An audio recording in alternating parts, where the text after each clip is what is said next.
When I went to the Seattle Spheres and I got to see the famous green wall that was filled with 40,000 plants indoors, I was puzzled to see these slim, like plastic-looking baggies that were hanging off of various plant stems.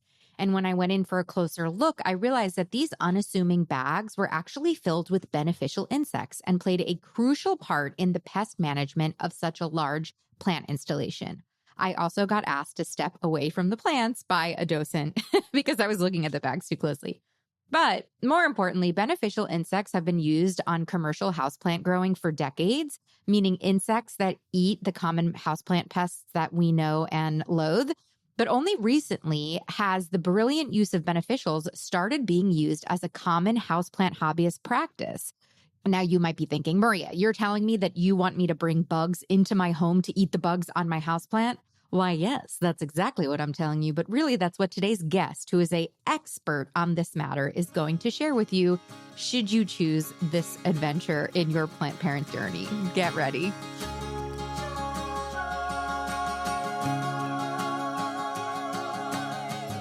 Welcome to the Growing Joy with Plants podcast, where we not only learn how to care for plants successfully, but how to simply and affordably use our plant babies to cultivate more joy in our lives by doing so. I'm Maria, former plant killer turned happy plant lady, author of Growing Joy, the Plant Lover's Guide to Cultivating Happiness, speaker, podcaster, and most importantly, your new best plant friend. On Growing Joy with Plants, you'll find conversations about houseplant care, gardening tutorials, and wellness through the lens of plants. Plant care is self-care on Growing Joy.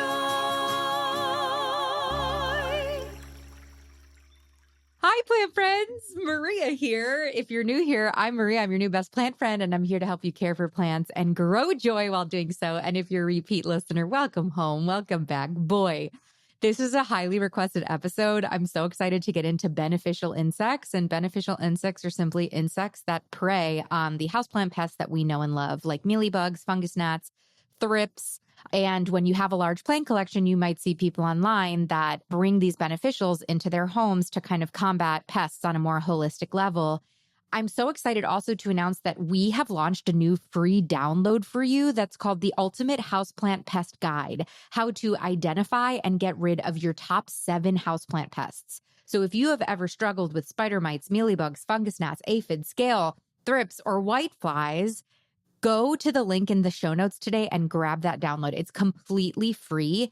And it has pictures of the pests, so it teaches you how to identify them and also how to treat them with normal, like pesticides, all natural options, and beneficial insects. So it's a really fun download that today's guest, Jamie, helped me put together, and I'm so excited to share it with you. It's going to be so valuable. And frankly, if you haven't had a pest outbreak, still grab the download because you'll be prepared when your inevitable first pest outbreak happens, because with houseplants, it's not if, it's when, sadly.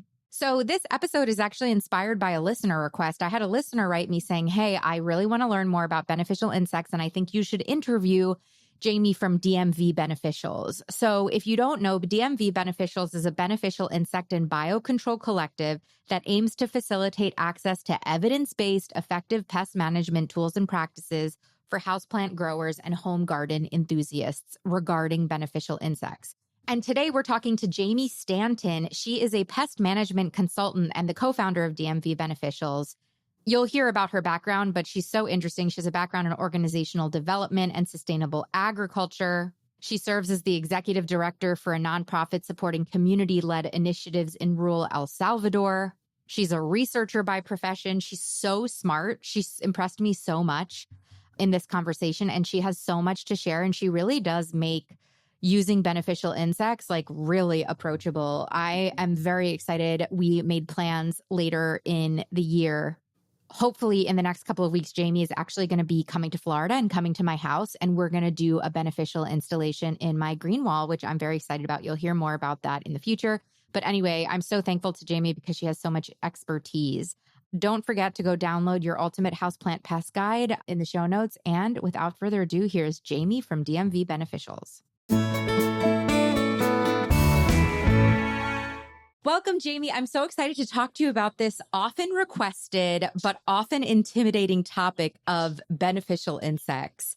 Before we dive in, can you introduce yourself and tell us how you became the bug lady you are today? For sure, of course. Yeah. And first, thank you so much for inviting me on. I'm looking really forward to sort of diving into this topic with you all. My name is Jamie, and you can find me personally on Instagram under my handle Copper Lattice. I'm generally a researcher by profession with a background in sustainable agriculture, but I'm more sort of well known for being the co-founder of DMV Beneficials.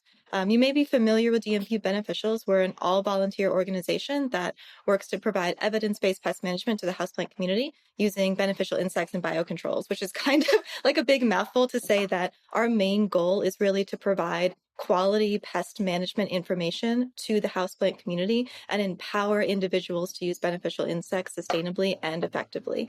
And to do that, we sort of have two main areas that we work in.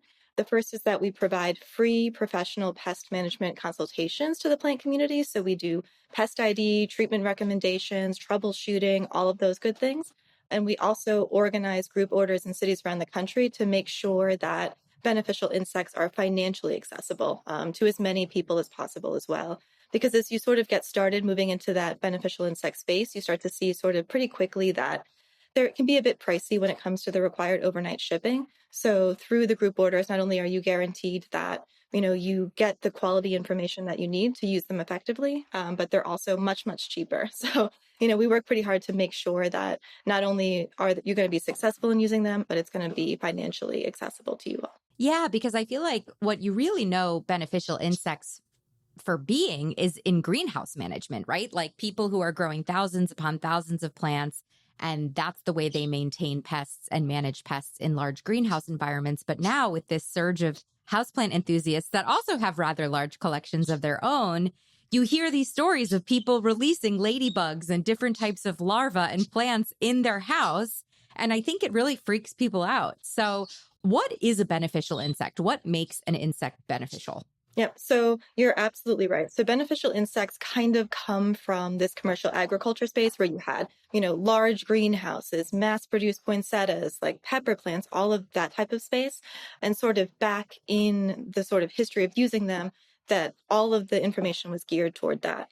In that space, there are a ton of different beneficials that you can use. You can use them in those spaces.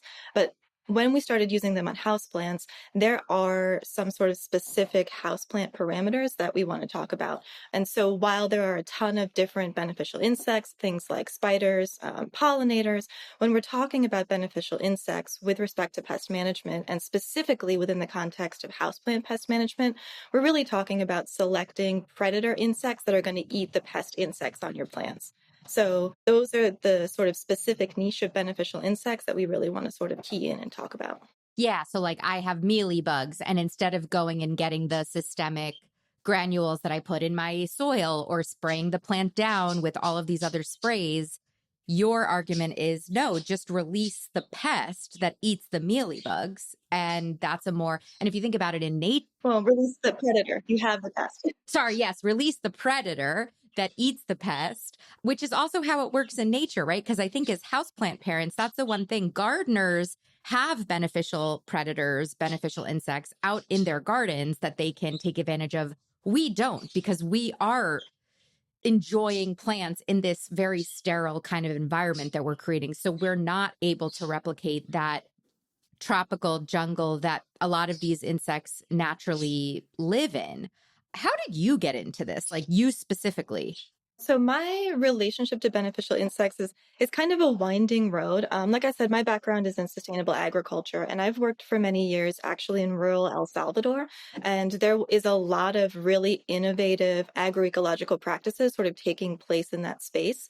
And after spending so much time kind of working there and seeing not just how pesticides had harmed the health of the local communities, but also how richly the plants were growing, how well and how successful these agroecological practices were. I came back to my apartment in Washington, D.C., and it was like, well, I can't just like forget all of that information. I can't just forget those experiences. So I started trying to figure out, okay, obviously this is not rural El Salvador, this is my apartment, but how can we take that understanding, how can we take those lessons and really bring that into the houseplant space in the same sort of sustainable, mindful, effective manner?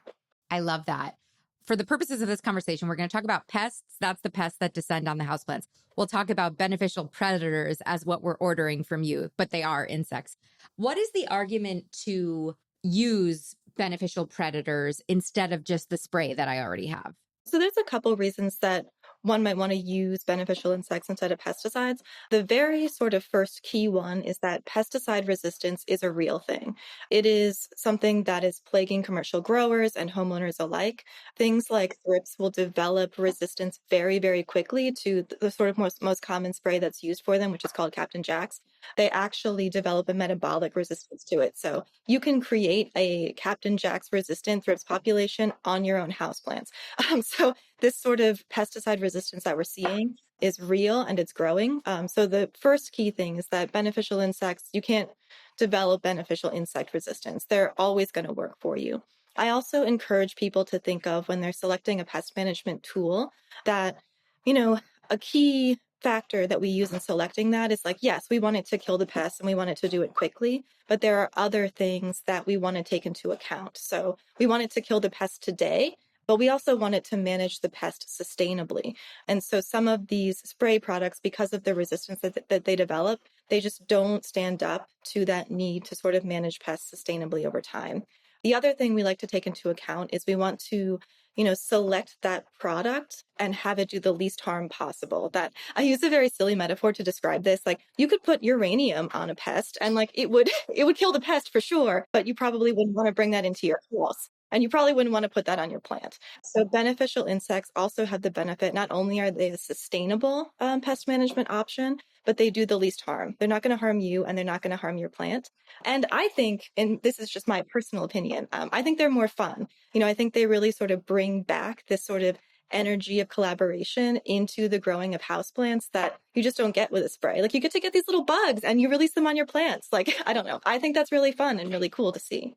So how does it work? I order some pests. They come in I'm assuming they come in the larva stage. I mean, we'll walk through that, but they descend. Say I have the mealybugs or say I have thrips. I order the predators arrive. I put them in my plants. Then am I going to have the predators forever and ever? Like, do the predators live in my plants forever and ever? Amen. Or they will slowly die out. Like what does that look like? Yeah, so you are also sort of pinpointing a really important part of, understanding how they work is that, yes, they are pest specific. So the sort of first key thing that you're really going to want to make sure that you do is that you identify the pest accurately. Do you have thrips? Do you have mealybugs? Do you have spider mites? And then you'll be able to select the appropriate predator to go for that pest. And you'll place your order, you'll get your predators, you'll release them on your plants. And then unfortunately, for many people, the goal, I mean, if they were able to live forever and ever on your plants, that would be awesome because you'd never have to order them again. But we don't have the environment within our sort of houseplant growing space to make sure that, they have a sustainable population. So you're really looking at using beneficial insects as kind of a tool in your pest management arsenal, kind of like the way that you would use a spray where you're going to wash your plant, you're going to spray, and then you'll have to spray again. With the beneficial insects, you will have to release fresh insects, depending on the issue that's going on at different intervals throughout your own sort of growing process. Okay. So this whole episode is making the argument for releasing these predators. What are as a houseplant parent who might have pets, who might have kids, what are the risks? Are there risks associated with releasing beneficial insects in your home? No, there are no risks with releasing them. Much fewer risks actually than using pesticides. With things like pesticides, especially with kids and pets, they're more uniquely vulnerable to sort of the negative effects of pesticides because of the way they interact with the environment. I don't know if any of your listeners have cats. I have cats. My cat eats my plants all of the time. As much as I try to stop him, and any pesticide residue on there could really damage him.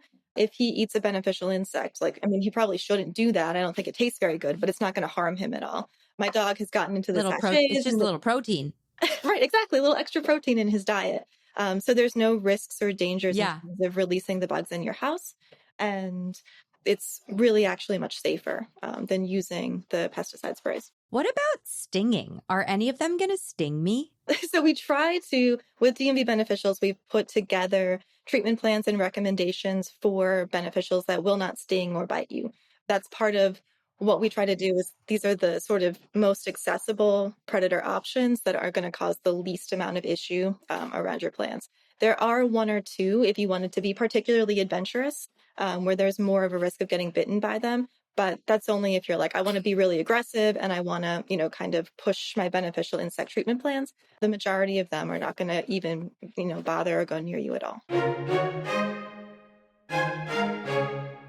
We talk a lot about sustainability in today's episode, and if you've ever worried about water restriction in particular in your garden, I have your next favorite book for you. It's called The Water Smart Garden by Noelle Johnson.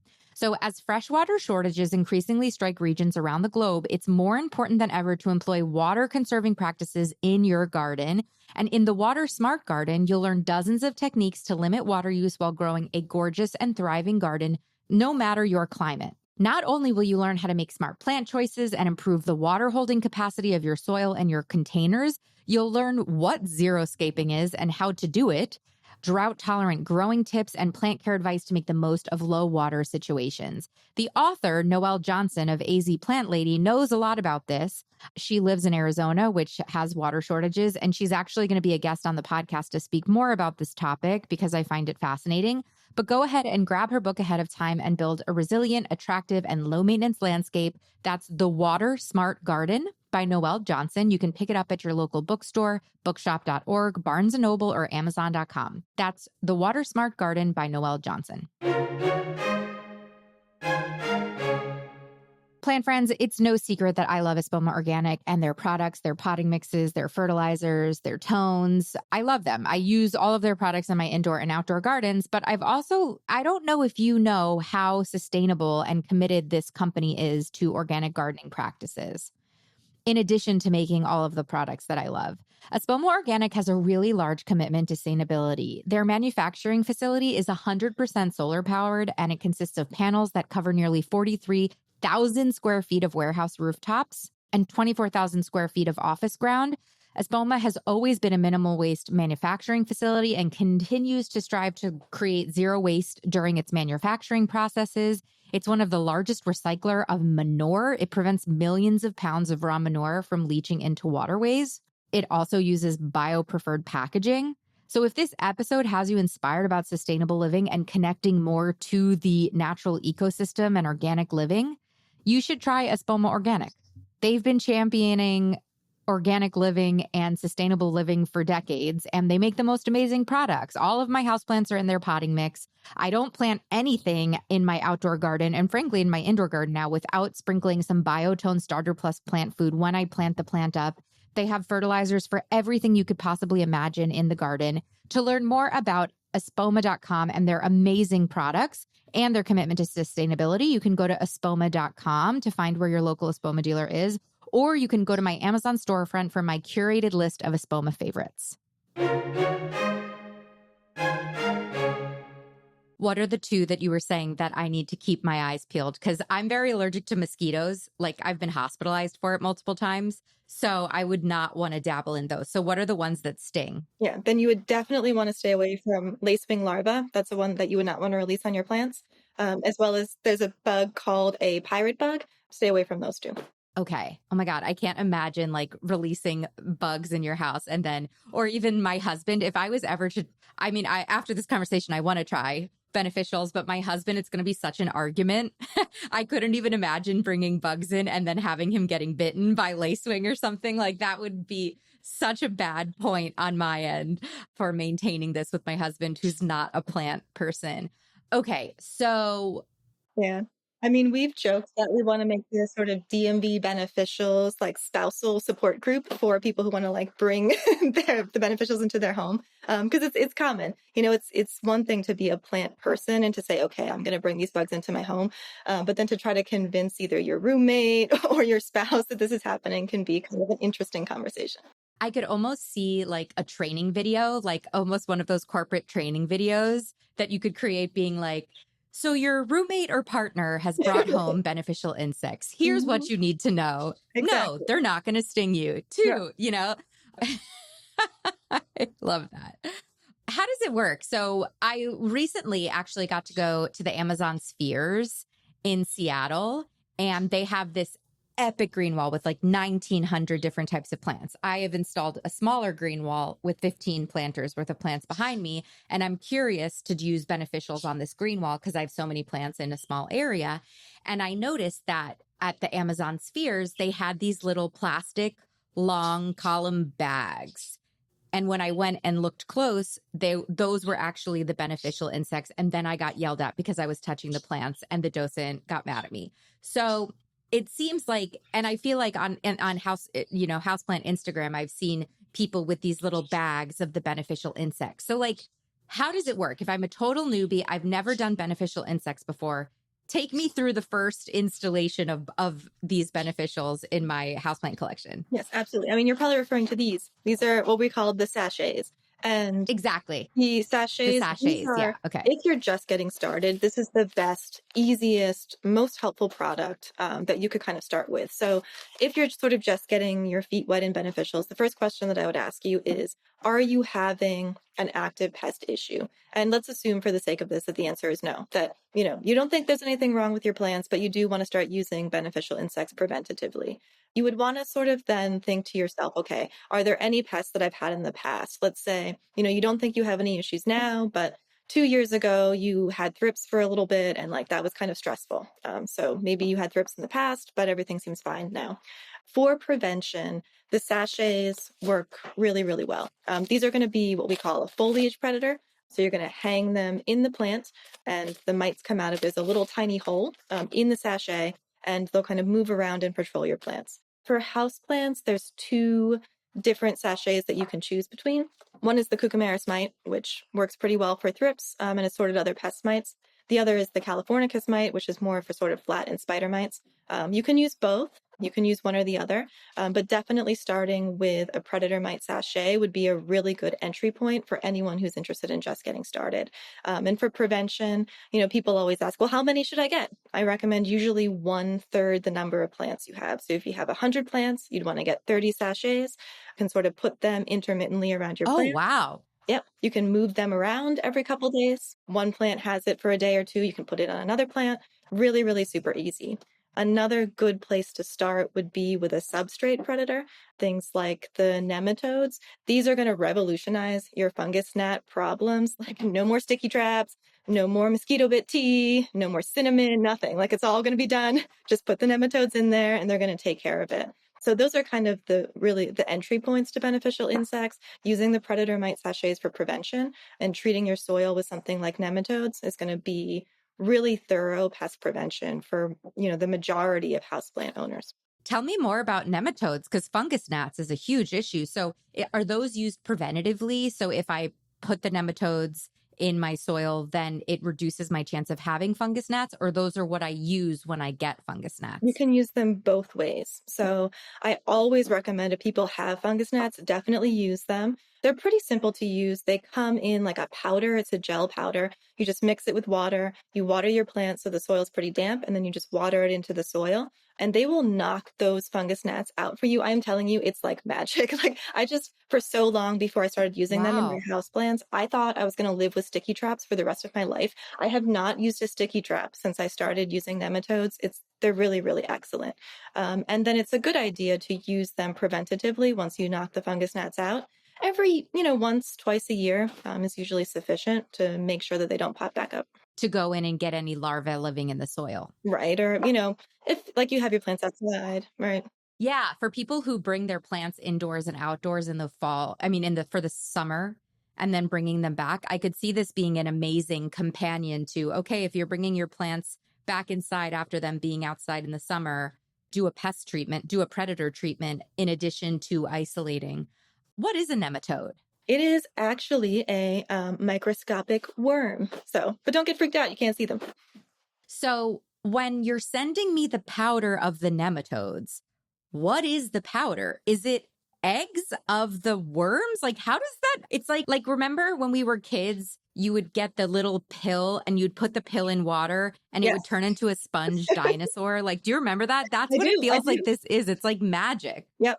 I mean, it feels like magic, but no, the powder is just, it's like a carrier substrate for the nematodes themselves. So, they're not actually aquatic organisms, but having them in that powder and then mixing it with the water is just sort of the easiest way to get them evenly distributed.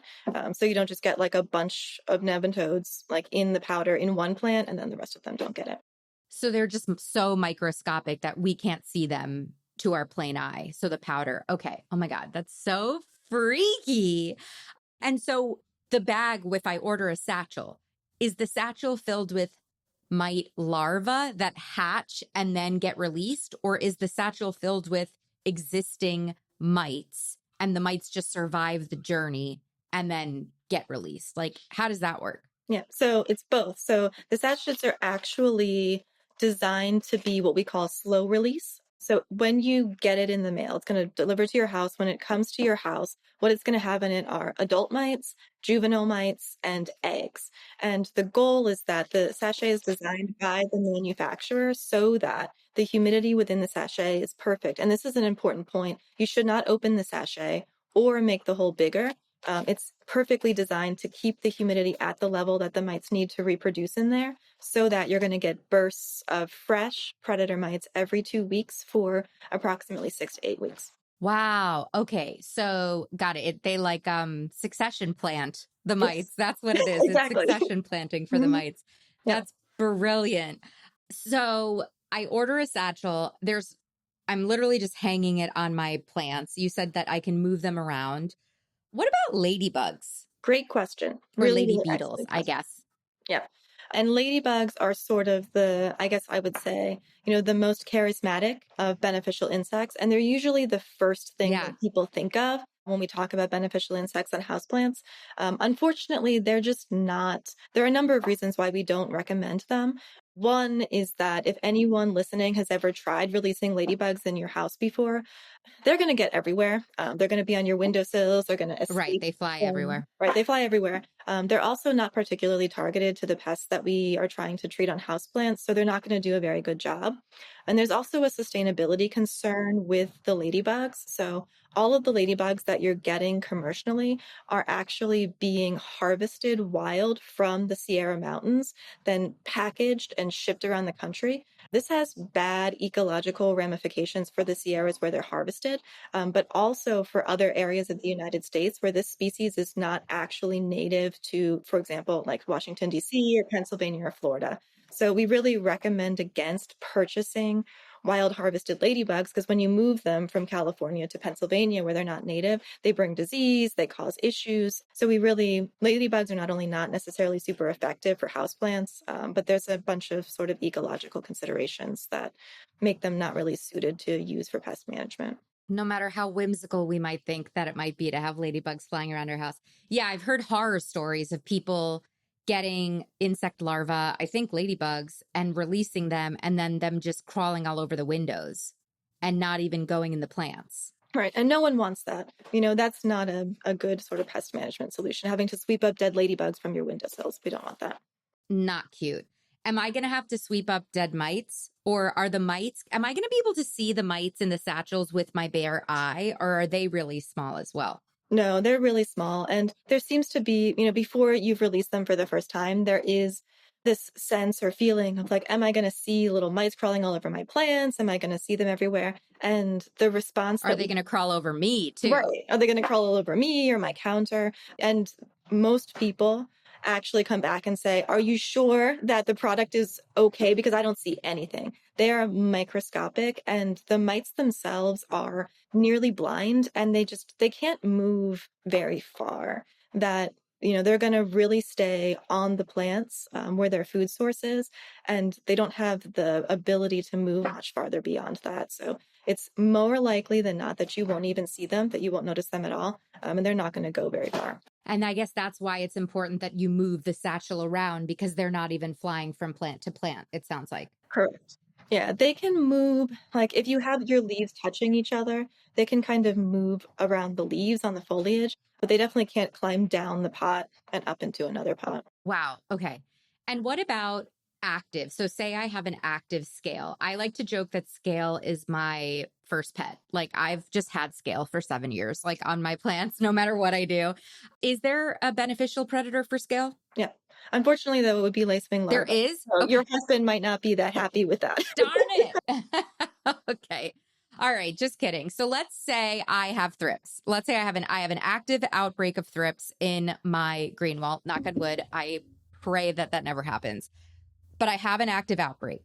What do I do? How do I use it as an active intervention instead of a prevention? Perfect. So the first thing that you're going to want to do, especially with thrips, is you're going to want to really go through the wall and you're going to want to say, okay, where are the hotspots? Which plants are the most affected by thrips? Definitely identify which ones those are.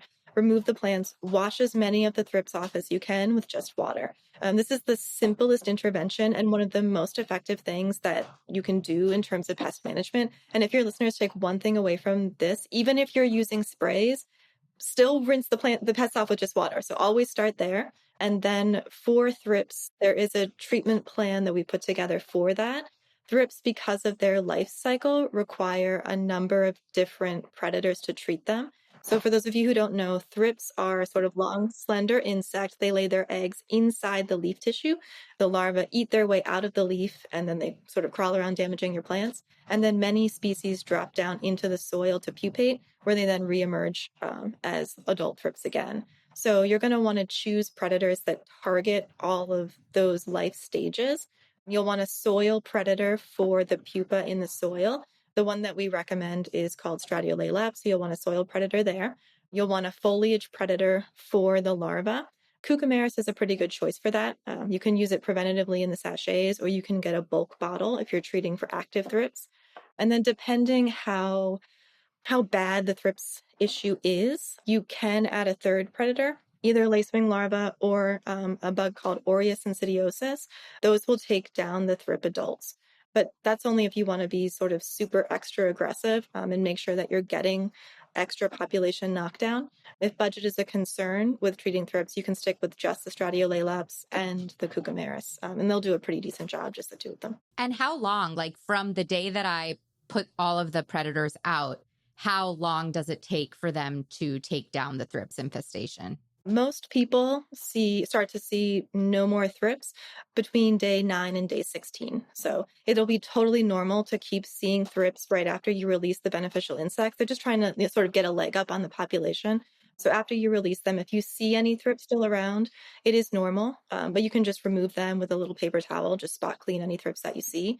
But by day 9 to 16, we'll start to sort of notice that the thrips have disappeared. Okay, but it's going to be a long game if you're intervening because you're going to have to order, wait for the delivery, set it up.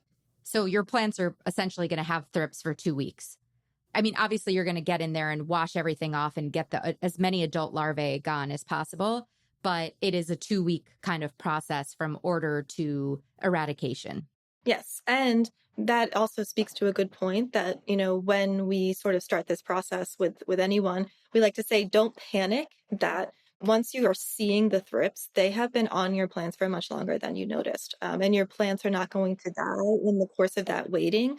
And that we actually tend to see more pest management mistakes. And I know that I've done this. I'm sure that we've all done this. It's like you see a pest and you're like, oh my gosh, there's a pest. And then you just start sort of throwing everything but the kitchen sink at it. You know what I mean? And it's like actually like taking that moment, saying like, don't panic, and then choosing your pest management intervention and following through with that is going to be the most effective strategy for any pest. Yeah, because the plant's going through shock already. So then to be like, oh no, I'm going to like scrub all the soil off the roots and repot it and isolate it and put it in the dark because I'm isolating it in my bathroom. Like, yeah, you can do too much. So my other question was, can I use beneficials in tandem with pesticides if I'm nervous? Like, can I spray my plant down with a neem oil or with a, bioinsecticide and then also hit them with the mites? So it depends on the pesticide. Generally, most things that you're going to find, you cannot. So Things like systemic granules, Captain Jacks. Neem oil depends on the brand. You have to be really careful. If the neem oil has pyrethrins in it, you can't use it with the beneficials. But most horticultural oils that are strictly the horticultural oils, so like a pure neem, things like Monterey horticultural oil, which is a mineral oil, those you can use in tandem. You just have to be really careful with some of the more synthetic pesticides because those carry toxic residues in them that the residue on the leaves will harm the beneficials. And then you're going to be in this space where, yeah, it's just not going to be working as well as either one. It's not going to be working as well as you would want. It'll kill the beneficials, and then the pest might be resistant to the systemic. Okay. So you got to just be patient. Let's talk about houseplants and beneficial predators. So can we kind of run through maybe the top 5 inquiries that you're getting? Like, what are the top 5 houseplant pests that you guys see people using beneficials for? Yeah. So usually the main one that we see people coming to us for, and it tends to be like the gateway pest, are spider mites. Spider mites are uniquely hard to treat with pesticides because Yeah, I'm still traumatized. Yep, they're really hard. I'm still traumatized from my spider mites outbreak in 2016. Yeah, right. Everyone has that. It's like the great spider mite outbreak of insert year here. They can be really difficult to treat with traditional pesticides because they're a mite, not an insect. And so things like Captain Jacks isn't really going to do much for them. Pyrethrins don't tend to work very well. And the systemic granules actually have been scientifically proven to increase their populations. So a lot of the common tools that are out there are either not suited for or making spider mite problems worse. And so a lot of people come to us with spider mite issues, and the beneficial insects are so easy. It's actually the pest that I started with when I was first kind of developing these treatment plans with spider mites. Very, very easy. There's a bunch of different predators you can select from, and they do very well in the houseplant environment. So spider mites are definitely the top one that we see, followed closely by thrips. Well, let's go back to spider mites. So if I want to prevent spider mites, or if I have spider mites, what are your recommended predators? So if you want to prevent spider mites, you're going to want to use it's called a Californicus mite. They come in little sachets. Those are the best for spider mites. I like to combine those with a soil predator called Stratiolaelaps to be super thorough in case, spider mites do not have a life stage in the soil the way that thrips do. But like if you think of the plant, like what if a spider mite falls down into the soil? Like you want something down there that's like going to make sure to take care of all of that. So those are sort of the 2 for prevention. If you have a spider mite issue, you can use a predator mite called Persimilis. It is what we call the industry standard predator for spider mites. And they actually run super fast and can outrun spider mites. So Persimilis would be a good choice if you have spider mites on your plants. Okay. But as preventative, the other one that starts with a C, I'm not going to remember any of these names. What's it called? Californicus. It's like California, but Californicus. Californicus. The Californicus is the spider mite one. Okay. So then you were saying the next one is probably going to be thrips? Yeah. Then most people come to us with thrips issues. And those can be frustrating and frustrating as a gateway pest for beneficials, especially because thrips will take longer to get rid of. And they're a very frustrating pest. But as long as we were talking about, if you're patient, if you stick with it and commit to the process, that they will also be easily eradicated too. So thrips is the one that you're hitting with the nematodes in the soil. And then the other mite, not the Californicus, the Cucumaris. Okay. Who else do you hear about? Mealybugs, I'm guessing? Yeah, mealybugs. There's a lot of those. And we are working with suppliers. So the best predator for mealybugs is a larva called Cryptolaemus. And so we've been working with various insect suppliers to kind of get them in more houseplant appropriate sizes. Currently, the best way to get them is through our DMV Beneficials chapters because we're able to get the bigger quantities and then make them smaller for you. But we're trying to get those sizes available to everyone at the retail level. So Cryptolaemus is going to be the best option for mealybugs. And because it's so satisfying, I mean, I find mealybugs to be really aggravating, but it's so satisfying to treat for them. So I actually voluntarily take in mealybug rehab plants just for the pure joy of using Cryptolaemus and getting rid of them so quickly. So that's so interesting because the mealybugs are a visual. You can see mealybugs on a plant. So do you see the bugs, the predators descending and eating the mealybugs alive? I mean, sometimes and it's funny too, this Cryptolamus larva, they're really small. They're not as big as mealybugs, but they actually look kind of similar to a mealybug. So it's a little bit weird that like this is the dynamic that's taking place on the plant. But it is really satisfying to just see them all disappear because they really ruin a plant and they get their debris everywhere. And it's really, really satisfying to watch the plant kind of rebound after a bad mealybug issue. Especially plants like Hoya rope, what's the Hoya compacta, Carnosa compacta, Yep. like those plants that have Yep. ripples that those mealybugs can get into, and it's so hard to get them out. It would be so nice to not have to worry about that and just like release some predators and let them take care of it. Exactly. Like you're working with them and they can get into all those places. So we talked about thrips, spider mites, mealybugs. Scale, very sadly for me, is lacewings, which I guess scale will just forever be my pet. What other common houseplant pests do you find to be very easy to eradicate with beneficials? So a big one that we're seeing in the last 2 years are flat mites. This is something that kind of started in Yeah. the Hoya community. It's a pest that's completely microscopic and it doesn't make webbing like spider mites do, but they cause a lot of stunted growth and sort of visually unappealing damage. And because they're a mite similar to spider mites, people have been finding them very difficult to get rid of. And we've been seeing them kind of move into the anthurium space, which is somewhat new over the last year. The good news is that they are really also easy to treat with beneficials. That mite that we use for spider mite prevention, Californicus, is going to be the best choice for flat mites. And you can get that mite not just in a sachet, but in a big bottle. So similarly to other pests, you're going to want to rinse the affected plants really, really well. And then you can use the bottle of the Californicus mites to get a big aggressive burst of that predator, as well as the sachets to get sustainable control over time. And it should do a great job for you for flat mites. They're pretty easy to treat with beneficials. How does the bottle work? So the mites themselves will come in. It's a bottle usually full of vermiculite, and they'll all just be kind of in there. And you just gently sort of rotate the bottle. Don't shake it. Don't put it in the fridge. Just gently rotate it. And then you can pour small amounts of the substrate out on each plant. And then the mites will just disperse and do all the work Oh, that they need to do. that's amazing. So your degree is in on the sustainable side of all of this. So how does sustainability play into beneficials and what should we be thinking about as we approach beneficials? Yeah, so one of the really wonderful things about using beneficial insects is the sustainability aspect.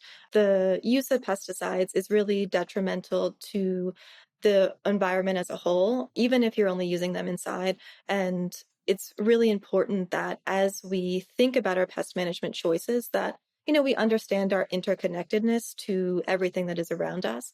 And by using beneficial insects, you're not contributing to that environmental contamination that comes with pesticides. I know that we all enter into growing plants because we love them. We love our plants, we love the environment. And, sort of my thinking or my way that I approach things is that love that I have for my houseplants extends to the bees outside, to the butterflies outside, to the plants that are growing outside. And I want all of my decisions to be mindful of how they affect that entire ecosystem that I'm intimately connected to. And so beneficial insects not only sort of help steward the health of the entire ecosystem, starting within your apartment, but they're also going to become a much more sustainable pest management tool for you. It never ceases to be inspiring to me watching people make the transition and, not only being like, oh my God, this is so cool. Like, look at all the little bugs, but having like a piece come back into their plant care. So many people, they come to DMV Beneficials and they're like, this plant was like a gift from my mother. I've had it for 15 years, or like, this plant means so much to me. And like, I'm so afraid and like stressed and I don't want it to die. Being able to like step into that space with everyone and to have an effective, sustainable way to manage pests in a way that's going to save that plant and your sanity. Like, it's really, really great. That's amazing. Yeah. You're definitely selling me on this. And I do think houseplants are the gateway to reconnecting with nature. And they are the gateway to living a more sustainable life. Because once you have the houseplants, then you start composting, like it just snowballs. And so beneficials make a lot of sense to me. So where can I get them? I mean, tell me more about DMV. Tell me like what you guys have to offer, but also if there are limitations, like where else we should be looking, like give us the skinny on. And also, can you give me a sense of like what price in general, like a beneficial insect should run me? For sure. Yeah. So In terms of the beneficial insect industry, so the beneficial insects themselves are produced in these gigantic insectaries. And generally, if you're looking for a beneficial insect, you want to get it as close to the insectary as possible. Like you ideally want to walk to the insectary with your plant and like put the bugs right on there, but we can't do that, unfortunately. So that's why beneficial insects can become expensive, because the insectaries themselves sort of mandate overnight shipping to you to get those bugs to you as fresh as possible. Because if you have dead or damaged predators, they're not going to do the work that you need them to do. So the first thing that I always urge people is you want to have as much urgency about getting that beneficial insect to your plant as you would if it was like your cat in the mail. Like you should feel like that nervous about like getting that predator to you as fast as possible. And what DMV Beneficials does is we kind of step in as an intermediary, because a lot of these insectaries, like we talked about in the beginning, are only selling really large quantities to industrial agriculture. And DMV Beneficials says, okay, we're going to organize this group order of everyone in Washington, D.C., and then we're going to be able to get these insectary quality predators to you in retail sizes and at retail prices. So generally, what you are looking at in terms of the price of the product is you're going to be spending probably around $15 to $20 per bottle of beneficial insects is generally what it should be running you. And then, if you're ordering from DMV Beneficials, you're going to be paying around an $8 to $9 shipping charge as compared to ordering directly from the insectary, where shipping is going to run you more like $60 sometimes. So if you have a DMV Beneficial chapter near you, that's going to be the best quality and most cost-effective way to get beneficial insects to you. If you don't, you can order directly from different suppliers. Just make sure that you're really, really diligent about asking them about their sort of quality control measures, and make sure that you're ordering from insectaries that are sort of as close to that production process as possible. This can really make or break your pest management plan. If you get really poor quality beneficials, you're going to have poor quality pest management. And that's, what we're trying to avoid. Yeah. And I've also heard horror stories of people ordering them and them being dead upon arrival. And then you're just like, you got a thing full of dead insects, which is so gross. And you were saying, so say if I want to begin my preventative beneficial journey, like twice a year, you were saying like order the satchels, enjoy them, or, let your plants enjoy them. And then like once or twice a year, just as a kind of refresh and making sure everybody's good. Yep, that should be okay. If you want to do it more during the growing season, or, if you're bringing in a lot of new plants more regularly, you might want to increase the amount of times that you release them to something more like 3 or 4 times a year. But for a sort of normal sized houseplant collecting situation with no major pest issues, 1 to 2 times a year is often very sufficient. Amazing. How many chapters does DMV Beneficials have? We have about 30 chapters currently. Oh, wow. Okay. So everybody can go to your website, dmvbeneficials.com, to see if there's a chapter near them. And if there isn't a DMV Beneficials chapter near them, am I Googling like insectaries near me? Like, what's the best way to find the most reputable, I guess, insectary? Yeah. So, first, if there isn't a chapter near you and you want to start one, definitely reach out to us, because we provide you with all of the information that you need to start a chapter. So we'll train you on how to use the bugs and how to help your group members use them effectively, as well as, sort of give you all of the tools that you need to run the group on the admin side. And if you don't want to do that and you just want to sort of go and order the bugs on your own, also totally fine. You can Google things like insectaries. I can add some links for everybody to look at in the show notes if that's helpful too, so that you know that you're getting sort of quality insects from different suppliers. That's amazing. You are so knowledgeable. I could talk to you about this forever. So can you let us know where we can find DMV Beneficials and all the things that you guys offer there? And then also you and your personal houseplant account as well. Yeah, so definitely you can go to dmvbeneficials.com as our website, and we'll have links to all our socials. We're at DMV Beneficials on Instagram. One of the main social sites that we use, we have a DMV Beneficials community on Facebook. And so, you'll be able to chat with all the people who use beneficial insects and share your experience, as well as get pest management advice in that forum. So the DMV Beneficials community on Facebook is great. There's also a contact form on our website if you want a free personal consultation. We do our best to respond within 24 to 48 hours. You can always contact us that way.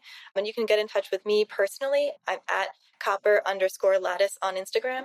And I'm always happy to help via DM. We can do Zoom chats. There's a bunch of ways to sort of get help. So if there's anything that you need, please, please, please, we're here to help. Do not hesitate to reach out either through the website, Facebook, or for Instagram. That's what we're here for. You're amazing. This was so fun. We'll definitely link to everything in the show notes. Thank you so much. I think you're going to have inspired a lot of people today. Go check DMV and make sure you go follow Jamie as well. Thank you so much. Yes, thank you. Thank you so much, Jamie. Oh my God, she's so smart. I could not for the life of me remember any of the bug names she was talking about. But we'll have a blog associated with this podcast, which will have all the names, all the photos. Jamie's very generous. She gave us photos of the pests, photos of the bugs that eat the pests. So click all the links in the show notes to make sure that you have what you need, particularly that new download that we have, the Ultimate Houseplant Pest Guide. It's going to teach you how to identify what pests you have and then how to eradicate them, whether you want to use oils, soaps, or beneficial insects. And you can visit DMV Beneficials. You can visit Jamie and DMV Beneficials to learn more in the links in the show notes. I don't know, plant friends, what do you think? Never in a million years did I think that I would be bringing bugs into my home intentionally, but she kind of sold me. I'm kind of excited. So stay tuned on my YouTube channel.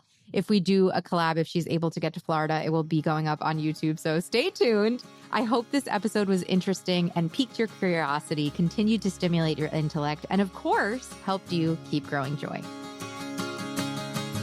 Plant friend, thank you for tuning in today. It means so much to me that I get to be part of your planty journey. If you like what you heard, make sure you're subscribed to the show so you never miss an episode. We have so many incredible interviews and solo episodes on incredible houseplant and gardening topics that you will not want to miss this year. And while you're over there in the podcast player subscribing, why don't you click over to the review section of Growing Joy with Plants and leave us a review. Reviews are tremendously helpful for the growth of the podcast, so thanks in advance. If you're looking for more opportunities to grow as a plant parent with Growing Joy content, we've got so many options for you. First, I highly recommend you taking the Plant Parent Personality Test. It's free, it's super fun, it takes 3 minutes to complete. At the end of the test, you're gonna get your plant parent personality profile and a curated list of plants, projects, and podcast episodes that are right up your alley, tailored just for you and your lifestyle, inspired by your results. The links are in the show notes. If you're looking to uplevel your plant parent game, I have so many free downloads on my website that I think could help you, like the Understanding Natural Light download or 9 different ways to green up your office space. If you'd like to support the show monetarily and help me bring the show to as many people as possible for free, you can head to our Patreon link in the show notes to learn more about our offerings. And finally, I invite you to come hang out with me and continue the planty conversation on social media on Instagram and TikTok. I'm Growing Joy with Maria. My DMs are always open if you have requests for topics or ideas for the show. Thank you again for listening. It is truly my honor and delight to help you keep blooming and keep growing joy.